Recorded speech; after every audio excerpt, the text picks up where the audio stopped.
દીકરીઓને એવું સક્ષમ બનવું પડશે, એવો એટીટ્યુડ રાખવો પડશે, એવી પર્સનાલિટી રાખવી પડશે કે કોઈ પણ ખરાબ વ્યક્તિ, ખરાબ નજરવાળી વ્યક્તિની હિંમત ન થવી જોઈએ તમારી સામે જોવાની. અને જો ભૂલથી જોઈ લીધું તો તમારા મોઢામાંથી એવા કડક શબ્દો નીકળવા જોઈએ કે એને ઊભો ઊભા 7 પેઢીની તો યાદ આવી જાય. અને એમ તો થવું જ જોઈએ કે આજે કંઈક અઘરું થશે, આટલી સક્ષમતા કેળવવી પડશે.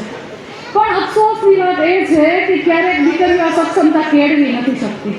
ત્યારે માતા પિતાની ચિંતા આવે છે. જ્યારે દીકરીઓને ઘરની બહાર મોકલે છે ને, ત્યારે એને ચિંતા થાય છે કે મારી દીકરી કે અવળે રસ્તે તો નહીં ચડી જાય ને, કે અવળું પગલું તો નહીં ભરે ને. એટલે બહેનો, આપણે પણ આ સમજવાની વાત છે કે માતા પિતાની ચિંતા સાવ ખોટી નથી.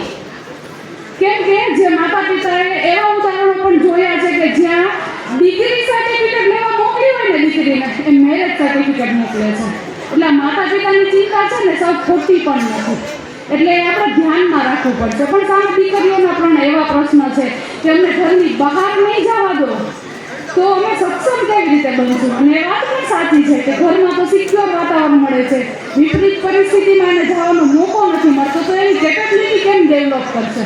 એટલે માતા પિતાએ પણ સમજવું પડશે કે દીકરીઓ એની જગ્યાએ પણ સાચી છે, બંને પોતપોતાની જગ્યાએ સાચા છે, આપણે સમજી શકાય એવી વાત છે.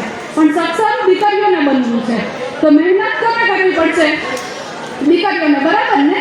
તો શરૂઆત આપણે કરવી પડશે. જ્યારે તમે ઘરની બહાર જાઓ છો ત્યારે તમારા માતા પિતાને ભરોસો આપીને જવો પડશે કે હું દુનિયામાં કોઈ પણ જગ્યાએ જાઉં, કોઈ પણ કાર્ય કરું, પણ તમારું નીચું મોઢું થાય એવું કામ ક્યારેય નહીં કરું.